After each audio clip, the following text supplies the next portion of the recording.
여러분, 오늘이 9월 3일입니다. 우리 2017년이 8개월이 지나갔고 이제 4개월밖에 남지 않았습니다. 4개월이 지나면 2017년도 지나가죠. 앞으로 4개월은 훨씬 더 빠르게 지나갈 것입니다. 여러분, 이렇게 빠르게 흘러가는 세월을 우리가 느끼면서 우리는 언제나 우리의 마지막 때를 생각해야 합니다. 제가 어저께 우리 믿음 목장 모임에서 말씀을 전하면서 함께 나눴는데, 중세의 기독교 수도사들은 아침에 일어나면 서로 메멘토 모리라는 라틴어 인사를 했다고 합니다. 메멘토 모리라는 말은 죽음을 기억하십시오라는 말입니다. 죽음을 기억하십시오. 오늘 하루도 죽음을 기억하십시오. 하나님께서 언제 우리를 부르실지 모른다라는 그 마음을 가지고 오늘 하루를 사십시오. 그렇게 인사했다는 겁니다. 여러분, 우리가 죽음을 현실로 받아들이면서 살아가게 될 때 오늘을 소중하고 진지하게 살아갈 수 있습니다. 오늘이 얼마나 나에게 값진 것인지를 깨닫고 온전하게 살아갈 수 있습니다. 여러분이 만일 오늘 우리가 드리는 이 예배가 내가 이 땅에서 하나님 앞에 드릴 수 있는 마지막 예배라고 생각한다면 지금과는 좀 다른 마음가짐으로 하나님 앞에 더욱더 온전하고 참된 예배를 드릴 수 있게 될 줄로 믿습니다. 우리 그런 의미에서 옆에 분들하고 한번 인사해 볼까요? 메멘토 모리, 메멘토 모리라고 한번 인사해 보십시오. 죽음을 기억하십시오. 메멘토 모리.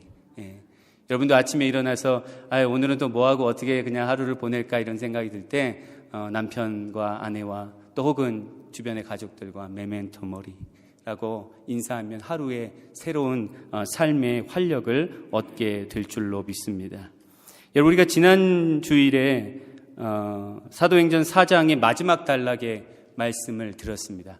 초대 예루살렘 교회에 일어났던 일치에 대해서, 그들의 일치와 연합에 대한 말씀을 들었습니다. 초대 예루살렘 교회의 믿는 무리들이 한 마음과 한 뜻이 되었다라는 말씀을 들었고, 그게 어느 정도였냐면 그들이 물건을 서로 통용하고 그리고 자기 재물을 자기 것이라 하는 사람이 없었다라는 말씀을 들었습니다.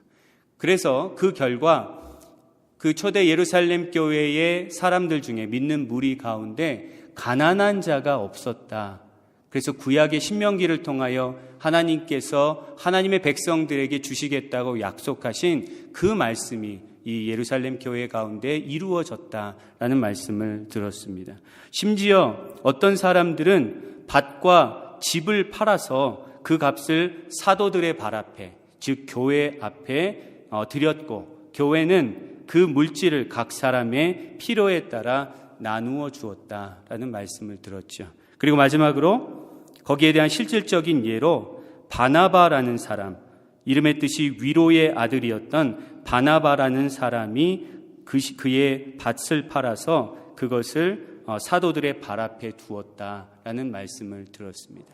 여러분, 오늘 함께 읽은 이 본문 말씀에서도 어떤 또 한 사람의 신자가 자신의 소유를 팔아서 그것을 교회 앞에 드린 한 사례에 대해서 소개하고 있습니다. 오늘 본문 1절과 2절 말씀을 여러분 보시면, 아나니아라 하는 사람이 그의 아내 삽비라와 더불어 소유를 팔아 그 값에서 얼마를 감춤해 그 아내도 알더라. 얼마만 가져다가 사도들의 발 앞에 두니 라고 기록되어 있습니다. 1절에 있는 말씀처럼 자신의 소유를 파는 것까지는 좋았는데 2절에 큰 일이 일어났습니다. 그 값에서 얼마를 감추었습니다. 그리고 그 아내도 그 사실을 알고 있었고, 그것을 감춘 상태에서 일부만을 사도들 앞에 갖다 두었습니다. 3절과 4절 말씀에 보니까 베드로가 이렇게 말합니다. 베드로가 이르되 아나니아야, 어찌하여 사탄이 네 마음에 가득하여 네가 성령을 속이고 땅값 얼마를 감추었느냐. 땅이 그대로 있을 때에는 네 땅이 아니며 판 후에도 네 마음대로 할 수가 없더냐. 어찌하여 이 일을 네 마음에 두었느냐? 사람에게 거짓말한 것이 아니요 하나님께로다. 그렇죠? 아나니아는 교회를 속이려고 하였고 성령을 속이려고 하였지만 성령 하나님께서는 속지 않으셨습니다. 그리고 사도 베드로에게 그것을 직시할 수 있도록 보셨고 베드로의 입을 통하여 성령의 말씀을 전하였습니다. 그 말이 떨어지자마자 5절 말씀에 보니까 아나니아가 이 말을 듣고 엎드러져 혼이 떠나니 이 일을 듣는 사람이 다 크게 두려워하더라. 이어 6절에 젊은 사람들이 일어나 시신을 싸서 메고 나가 장사하니라. 그리고 이어서 7절부터 10절 말씀에 보면 3시간쯤이 지나서 그의 아내 삽비라에게 일어난 사건을 기록하고 있습니다. 말씀을 보시면 3시간쯤 지나 그의 아내가 그 일어난 일을 알지 못하고 들어오니 베드로가 이르되 그 땅 판값이 이것뿐이냐 내게 말하라 하니 이르되 예 이것뿐이라 하더라. 베드로가 이르되 너희가 어찌 함께 꾀하여 주의 영을 시험하려 하느냐? 보라 네 남편을 장사하고 오는 사람들의 발이 문 앞에 이르렀으니 또 너를 메어 내가리라 하니 곧 그가 베드로의 발 앞에 엎드러져 혼이 떠나는지라. 젊은 사람들이 들어와 죽은 것을 보고 메어다가 그의 남편 곁에 장사하니 11절에 온 교회와 이 일을 듣는 사람들이 다 크게 두려워하니라. 아멘. 하나님의 성령이 충만하였고 하나님의 은혜가 너무나 충만하였던 이 초대 예루살렘 교회에 정말로 뜻하지도 않았던 생각지도 못했던 너무나 두려운 사건이 일어났음을 오늘 본문 말씀이 증거하고 있습니다. 여러분 왜 이 사건이 일어났습니까? 왜 이렇게 한편으로는 안타깝고 그리고 한편으로는 너무나 두려운 이와 같은 사건이 성령의 역사가 충만하였던 이 초대 예루살렘 교회에 왜 일어난 겁니까? 이유는 아나니아와 삽비라가 교회를 속이려 하였기 때문에 그렇습니다. 왜 그들은 굳이 교회를 속이려 하였을까요? 여러분 이 초대 예루살렘 교회에서 자신의 소유를 팔아서 그것을 함께 나누는 일은 강제적인 일이 아니었습니다. 그것은 너무나 자발적인 일이었습니다. 성령의 감동을 받은 사람들이 성령의 인도하심에 따라서 자신의 소유를 함께 나누는 그러한 자발적인 일이었습니다. 자신의 소유를 팔아서 그것을 다 드리지 않고 일부만 드린다고 해서 어떠한 비난을 받는 그러한 상황이 아니었습니다. 그럼에도 불구하고 아나니아와 삽비라는 사람들에게 실제 자신들이 받아야 될 것보다 더 큰 인정을 받기 위해서 사람들로부터 더 큰 높임을 받기 위해서 교회를 속이려 하였다는 겁니다. 같은 일을 하였죠. 우리 지난주에 들었던 바나바와 이 아나니아가 같은 일을 한 겁니다. 자신의 소유를 팔아서 교회 앞에 드린 것, 똑같은 일을 했습니다. 그러나 그들의 동기가 달랐습니다. 바나바는 어떠한 동기로 그러한 일을 했습니까? 형제자매를 사랑하는 마음을 가지고 형제자매를 물질로 위로하고 돕고자 하는 마음을 가지고 했고, 아나니아는 어떤 동기를 가지고 했습니까? 내가 그것을 가지고 나의 이름을 내고 그리고 내가 높아지고 나의 욕심을 채우려고 하는 마음을 가지고 했던 것입니다. 여러분, 교회를 속인 것은 성령을 속인 것이고 성령을 속인 것은 하나님을 속인 것이다 라는 것이 오늘 말씀에 나타나 있습니다. 여러분 3절 하반절 말씀과 4절 말씀을 이어서 보시면 베드로의 말 가운데 이러한 말이 있습니다. 네가 성령을 속이고 땅값 얼마를 감추었느냐? 땅이 그대로 있을 때에는 네 땅이 아니며 판 후에도 네 마음대로 할 수가 없더냐? 어찌하여 이 일을 네 마음에 두었느냐? 사람에게 거짓말한 것이 아니요 누구에게로다? 하나님께로다. 그렇죠? 교회를 속이고 성령을 속인 것은 결국 하나님을 속인 것임을 우리가 오늘 말씀을 통하여서 알게 됩니다. 여러분, 예수님께서는 일찍이 성령을 속이고 모독하는 죄에 대해서 이렇게 말씀하셨습니다. 여러분, 자막에 있는 마태복음 12장 31절에서 32절 말씀 우리 다 같이 한 목소리로 읽어봅니다. 그러므로 내가 너희에게 이르노니 사람에 대한 모든 죄와 모독은 사하심을 얻되 성령을 모독하는 것은 사하심을 얻지 못하겠고 또 누구든지 말로 인자를 거역하면 사하심을 얻되 누구든지 말로 성령을 거역하면 이 세상과 오는 세상에서도 사하심을 얻지 못하리라. 성령을 모독하고 성령을 시험하는 그러한 죄의 무거움에 대해서 예수님께서 친히 말씀해 주셨습니다. 여러분, 그런데 아나니아가 어떻게 이렇게 담대하게 교회를 속이고 성령을 속이려 할 수 있었을까요? 오늘 본문 말씀 3절 상반절 말씀에 보면 베드로가 아나니아에게 이렇게 말하죠. 베드로가 이르되 아나니아야 어찌하여 사탄이 네 마음에 가득하여, 이렇게 얘기합니다. 사탄이 네 마음에 가득하여. 이렇게 담대하게 교회를 속이고 성령을 속이고 하나님을 속이려고 시도할 수 있었던 것은 아나니아의 마음속에 무엇이 가득하였기 때문에 사탄이 가득하였기 때문이라는 것을 오늘 말씀이 우리에게 가르쳐 줍니다. 여러분, 굉장히 이상한 사람이었죠. 초대교회의 모든 신자들이 지금 무엇으로 충만해 있습니까? 성령으로 충만해 있습니다. 하나님의 영으로 모두가 충만해지고 있는 그러한 상황 가운데 이 아나니아는 무엇으로 충만해지고 있었습니까? 사탄으로 충만해지고 악한 영으로 충만해져 있었다라는 겁니다. 그랬기 때문에 그에게는 담대함이 있었습니다. 교회를 속이고 성령을 속이고 하나님을 속여보려는, 그래서 자기의 욕심을 채우려고 하는 담대함이 있었고 그의 그러한 부정함은 하나님의 즉각적인 심판을 받게 됩니다. 여러분, 오늘 이 사건을 통해서 하나님께서 우리에게 가르쳐 주시는 분명한 것이 있는데, 그것은 성령이 충만하였던 초대 예루살렘 교회는 하나님의 성전과 같은 기능을 하고 있었다라는 겁니다. 하나님의 성전과 같은 기능. 여러분, 하나님의 성전은 어떤 곳입니까? 구약시대에 하나님의 성전은 무엇이 있는 곳입니까? 하나님의 임재가 있는 곳입니다. 하나님의 임재가 있는 곳. 하나님의 임재가 있다라는 것은 거룩하신 하나님께서 계시는 곳이다라는 그러한 의미죠. 하나님의 임재가 너무나 강렬해서, 하나님의 거룩하심이 너무나 강렬해서 사람이 함부로 들어갔다가는 큰 해를 당하게 되는 곳이 바로 하나님의 성전이었습니다. 인간의 허물을 결코 숨길 수 없는 곳, 작은 허물까지도 너무나도 크게 확대되어 드러나는 곳이 바로 하나님의 성전이었다는 거죠.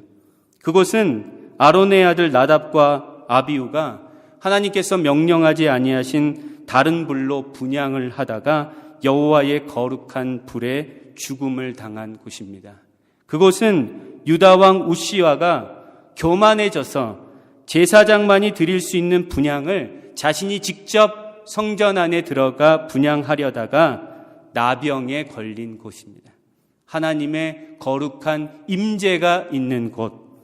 오늘 본문의 아나니아와 삽비라의 죽음은 성령으로 충만하였던 초대 예루살렘 교회가 바로 하나님의 임재가 있는 하나님의 거룩한 성전이었다라는 것을 우리에게 분명히 가르쳐주고 있습니다. 여러분, 초대 예루살렘 교회만 하나님의 거룩한 성전이었습니까? 우리는 어떻습니까? 우리도 하나님의 거룩한 성전입니다. 그렇죠? 우리의 이 에덴 교회가, 이 장소가 아니라 우리의 무리가 바로 하나님의 거룩한 성전입니다. 우리가 잘 알고 있는 고린도 전서 3장 16절에서 17절 말씀, 여러분 우리 같이 한 목소리로 읽어봅니다. 너희가 하나님의 성전인 것과 하나님의 성령이 너희 안에 계시는 것을 알지 못하느냐? 누구든지 하나님의 성전을 더럽히면 하나님이 그 사람을 멸하시리라.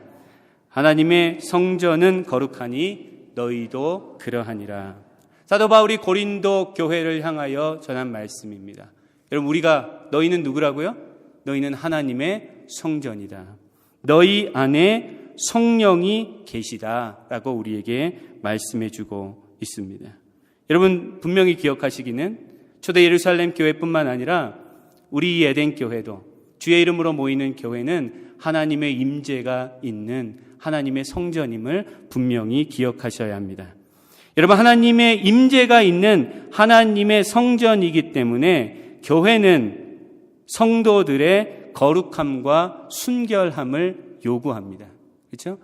교회는 하나님의 성도들의 거룩함과 순결함을 요구합니다.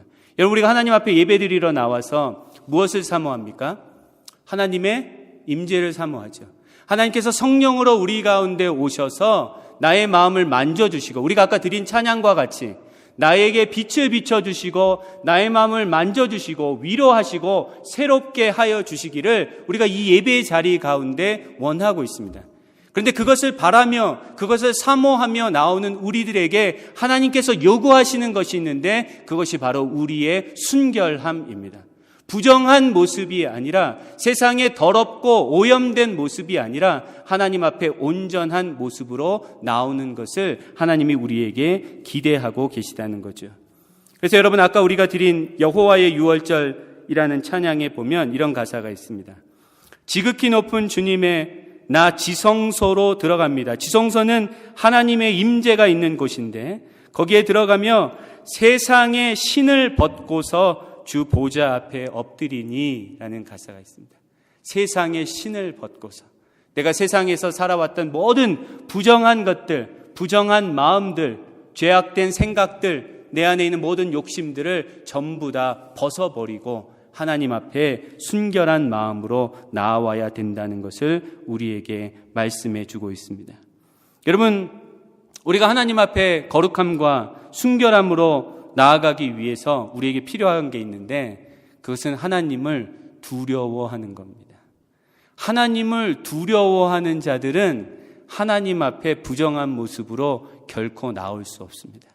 하나님 앞에 내가 나아가기에 나에게 어떠한 부족함이 있는지, 내가 회개해야 될 허물이 무엇이 있는지 나 자신을 살피고 하나님 앞에 나아갈 수 있습니다. 그래서 우리가 하나님 앞에 거룩함과 순결함으로 나아가기 위해서 우리에게 필요한 것이 바로 하나님을 두려워하는 것이죠. 여러분 오늘 사건을 이렇게 읽으면 대부분의 사람들이 교회를 다니는 사람들조차도 여러분 이번 분을 읽으면 기분이 좋습니까? 좋지 않습니까? 기분이 좋으십니까? 너무나 행복하다. 이 본문 읽으니까 정말 하나님을 막 찬양하게 된다. 여러분 이렇게 되십니까? 왠지 좀 안타깝고 하나님 꼭 이렇게까지 하셨어야 됐을까? 그들에게 기회를 한 번만 더 주셨으면 어땠을까? 이러한 생각이 드는데 그러한 생각을 무슨 생각이라고 하냐면 인본주의적 생각이라고 합니다. 인간을 생각하는 하나님의 나라의 관점에서 본다면 이것은 하나님의 성전을 거룩하게 정화시키신 순결하고 거룩하게 깨끗하게 하신 하나님의 놀라운 역사라는 것을 우리가 깨닫게 됩니다. 어떠한 결과가 이 사건 이후에 일어났습니까? 오늘 11절 말씀에 여러분 보시면 온 교회와 이 일을 듣는 사람들이 다 크게 두려워하니라. 이 사건을 통하여 믿는 무리들이 그리고 이 사건을 듣는 모든 사람들이 하나님을 경외하게 된 겁니다. 야, 하나님 정말 살아계시구나. 하나님 정말로 우리를 눈동자와 같이 보고 계시구나. 우리가 가벼운 마음으로 부정한 마음으로 하나님께 결코 나아갈 수 없구나. 우리가 교회를 속일 수 없고 우리가 성령을 시험할 수 없는 것이구나 라는 하나님에 대한 경외가 그들 가운데 일어났다는 겁니다. 하나님을 찬양해야 될 일입니까? 아니면 이거 좀 그렇다 하고 마음을 씁쓸해야 될 일입니까? 그러면 하나님을 찬양해야 될 일입니다. 하나님은 하나님의 역사를 통하여 주님의 몸된 교회를 순결하게 그리고 깨끗하게 이끌어 가고 계시는 하나님임을 우리가 오늘 본문 말씀을 통하여서 깨닫게 됩니다. 여러분 오늘날 교회는 너무나도 세속화되어 있습니다. 그래서 교회를 다니는 교인들도 너무나 쉽게 거짓말을 하고 그리고 교회 안에서조차도 거짓된 이야기들이 많이 오갈 때가 있습니다. 여러분, 거짓말은 하나님께서 인간에게 주신 가장 큰 선물, 우리의 이 말이거든요. 우리가 나의 생각과 나의 감정과 그리고 나의 의도를 정확하게 이렇게 말할 수 있는 존재는 이 세상에 인간 말고 여러분 있습니까? 없어요. 인간에게만 주신 이 언어라는 것은, 말을 하는 것은 인간에게만 주신, 하나님이 우리에게 주신 가장 높은 수준의 선물입니다. 근데 거짓말은 어떤 거냐 하면 하나님께서 주신 이 놀라운 선물을 더럽히는 겁니다. 이거를 오염시키는 겁니다. 여러분, 우리들 가운데 기도하다가 하나님이 주신 성령의 은사 가운데 방언의 은사를 받으신 분들이 계신데, 방언을 어떤 언어라고 얘기합니까? 하늘의 언어라고 하죠. 방언이 하늘의 언어라면 거짓말은 어떤 언어입니까? 지옥의 언어입니다. 방언이 천사의 언어라면 거짓말은 누구의 언어입니까? 사탄의 언어입니다. 여러분, 거짓말을 하려고 할 때 어이구, 이거 지금 내가 지옥의 말을 하려고 하는구나, 내가 사탄의 말을 하려고 하는구나 라고 한 번만 생각한다면 여러분, 거짓말을 하는 것에서 우리가 조금 더 자유해질 수 있을 겁니다. 거짓말의 가장 큰 유혹은 무엇입니까? 하기가 너무 쉽다는 거예요. 내가 순간적으로 말을 이렇게 듣다가 내가 순간적으로 거짓말 하려고만 하면 언제든지 쉽게 할 수 있다는 겁니다. 우리에게 엄청난 유혹입니다. 그런데 그럴 때마다 내가 하나님의 사람으로서 사탄의 언어를 쓸 수는 없다, 지옥의 언어를 쓸 수는 없다라는 새로운 마음을 갖게 될 때 여러분, 우리의 입술이 하나님 앞에서 거룩함으로, 순결함으로 새로워지게 될 줄로 믿습니다. 여러분, 우리가 성령의 도우심 가운데 이렇게 거짓을 말하는 것을 두려워만 해도 우리는 상당 수준으로 순결하게 될 것입니다. 우리의 입술만 깨끗하게, 우리의 입술에서 거짓되고 부정한 것을 제하여 버리기만 하여도 우리라는 존재가 하나님 앞에서 상당 수준 깨끗하고 순결해질 수 있다는 것을 우리는 분명히 깨달아야 합니다. 우리의 힘으로는 할 수 없지만 여러분, 어떻게 할 수 있습니까? 우리 안에 살아계신 성령의 도우심 가운데 우리는 할 수 있습니다. 내 안에 있는 모든 거짓된 것들, 거짓된 마음들, 거짓된 입술들을 전부 다 성령의 능력 가운데 소멸시키고 오직 하나님 안에서 진실되고 하나님 안에서 생명을 살리는 온전한 말만을 할 수 있을 줄로 믿습니다. 여러분, 지난주 중에 제가 어떤 책을 읽다가 이러한 글을 읽었습니다. 일제 식민지 시절에 우리나라에서 있었던 일인데 어떤 법정에서 이러한 일이 있었다고 합니다. 살인을 한 혐의로 이제 피의자가 재판을 받고 있었는데 심증은 확실한데 물증이 없었다는 거예요. 이 사람이 분명히 살인을 했는데 판사가 볼 때 물증이 없었습니다. 증인이 한 명 있었는데 증인이 여자였습니다. 그러니까 그 당시만 해도 여인의 증인은 남자들의 증인에 비해서 효력이 조금 떨어지는 시대였어요. 그러니까 여인 한 명만 증인을 있고 물증도 없는 그러한 재판이었습니다. 판사는 걱정을 했죠. 변호사와 피의자가 끝까지 우기면 저 증언이 효력을 못 보게 될 수도 있다라는 생각을 했습니다. 그럼에도 불구하고 판사가 이 살인 혐의자에게 실형을 선고했습니다. 실형을 선고하면서 판결문에 이렇게 기록했습니다. 증인이 여자이지만 예수교 신자이므로 절대로 거짓말하지 않을 것이기 때문에 비록 물증은 없지만 이 여자의 증언을 가장 신빙성 있는 것으로 받아들여 피의자에게 실형을 선고한다. 여러분, 지금으로부터 한 60년, 70년 전 우리나라 교회의 성도들은 우리나라 사회로부터 이러한 자들로 대접을 받았습니다. 숫자는 비록 많지 않았지만, 지금에 비하면 훨씬 더 적은 숫자였지만, 저 사람이 교회를 다녀? 저 사람이 예수쟁이야? 그럼 저 사람은 거짓말을 할 수 없어. 저 사람이 그렇다고 하면 그런 것이야 라고 세상이 인정할 수 있는 그러한 진실함과 순결함이 성도들에게 있었습니다. 제가 이 글을 읽으면서 과연 오늘날의 교회가 우리들이 이렇게 회복될 수 있을까? 과연 세상이 교회를 다니는 자들이 그렇다라고 한다면 정말 그런 것이구나라고 믿어줄 수 있는 그러한 거룩함과 순결함으로 우리가 회복될 수 있을까라는 생각을 하게 됐습니다. 여러분, 우리의 삶은 어떻습니까? 우리는 어떻게 살아가고 있습니까? 하나님께서는 오늘 말씀을 통하여 너희가 하나님의 성전임을, 그리고 하나님의 성령이 너희 안에 계심을 확신해라. 그래서 너희도 거룩하고 순결한 삶을 살라고 우리에게 말씀해 주고 계십니다. 여러분, 오늘 본문을 처음 대했을 때에 불편한 마음이 아니라 오늘 본문을 우리가 함께 읽으면서 하나님의 몸된 교회를 거룩하게 하시는 그 하나님의 살아계심을, 하나님의 그 거룩하심을 찬양하고 하나님께 영광 돌릴 수 있는 저와 여러분들이 되시기를 소망합니다. 오늘 말씀을 통하여, 오늘의 사건을 통하여 초대 예루살렘 교회에 이루어졌던 하나님에 대한 경외함이, 하나님에 대한 두려움이 저와 여러분의 삶 가운데, 그리고 우리 에덴 교회에 온전하게 이루어지는 생명의 역사가 일어나기를 주의 이름으로 간절히 축원합니다.